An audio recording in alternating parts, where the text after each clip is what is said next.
Hello everybody, today we'll be attempting to do question number 4 from chapter 14.6 in Thomas Calculus. So everyone's probably wondering what this is all about. So question 4 asks us to find the tangent plane for an equation. So what equation, you guys are probably wondering? Well, this equation. So you guys are probably wondering what the hell does this equation mean? I mean seriously, what is that? X squared plus 2xy minus y squared plus z squared equals to 7.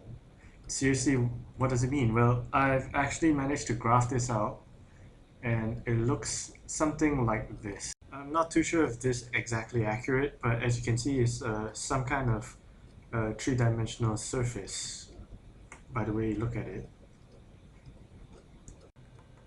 Now there's a second part to this question where we are asked to find the normal line at a given point P0. And P0 is given to us as 1, -1, and 3.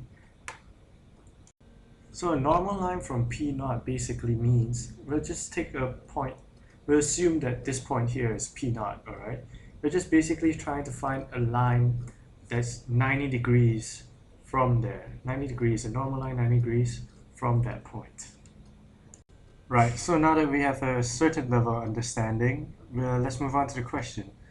Firstly, we'll just take the question and put it into a function of x, y, and z, just to make things a little bit more easier to understand when the symbols come in. The first step of finding tangent of plane is firstly to find the gradient of the initial surface. So we just differentiate everything in respect to x, y, and z. When I mean differentiate everything in x, y, z, I mean in terms of partial differentiation. So we're just gonna differentiate each component of this equation in terms of x first. So df dx of x squared, then 2xy, y squared, and so on and so forth.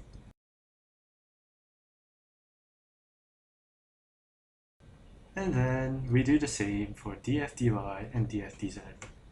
Pretty obvious, isn't it?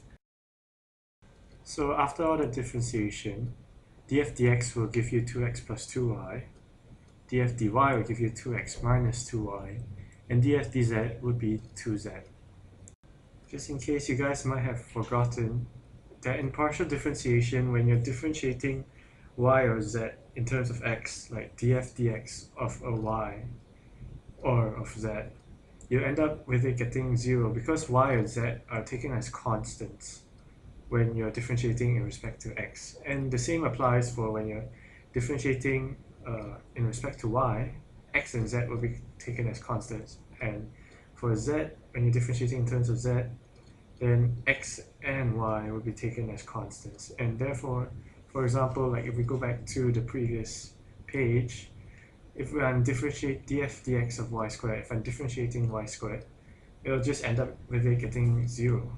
Therefore, if we look at the equation x squared, if I differentiate that, that's 2x. And 2xy, if I differentiate that, is just 2y. And the rest will become 0. So in the end, go back to this page, the final answer will be 2x minus 2y. The answer would be 2x plus 2y. Alright, so now that we've got the answers, we have to put them in the terms of I, j, k. Obviously, x is I, y is j, and z is k. The reason it's in I, j, k is because we differentiated in the terms of x, y, and z. So it should get us, it will give it in that direction. So the next step is pretty simple. After we get it in the terms I, j, and k, we substitute in the points that we know, which was P0, which was given to us. So by standard substitution, for 1 is for x, -1 is for y, and 3 is for z. So you just substitute it into the equation, and it's given here. It's a little bit confusing, but the final answer should be 4j plus 6k. Now, using the old method for finding the tangent plane, we just substitute j with y minus with the p0 which was given for y, which is -1, and plus 6 z minus with the p naught given for z, which is 3. So that should leave you with a final answer of 4y plus 6z equals to 14. Alright, so there's actually an easier way to do this.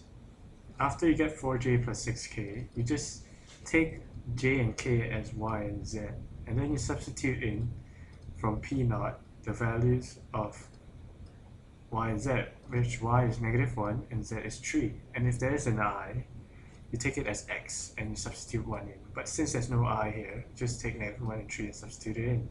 And by substituting that in, you get the value of what y the equation equals to. So just take 4j plus 6k, change it to y and z, so 4y plus 6z, plus the value which we've gotten, which is 14. So 4y plus 6z equals 14. And if you simplify that, you'll get 2y plus 3z equals to 7. Alright, now that we've got the tangent plane, 4y plus 6z equals 14, and the given points, we can easily find the normal line from the tangent plane. Well, you could do it the old parametric way in chapter 13, or you could just basically take the points from p naught, which is 1, -1, and 3, and then you add it with the points you got from the tangent plane. So x equals to 1, y would equal to -1, plus with the value from the y in the tangent plane, which is 4t, but then instead of y, put t, because t would be the value of change, and z would be the taken for p naught 3, and then plus with 6 and the value from tangent plane and t, so 3 plus 6t. Thank you, and well, I hope you enjoyed watching the video.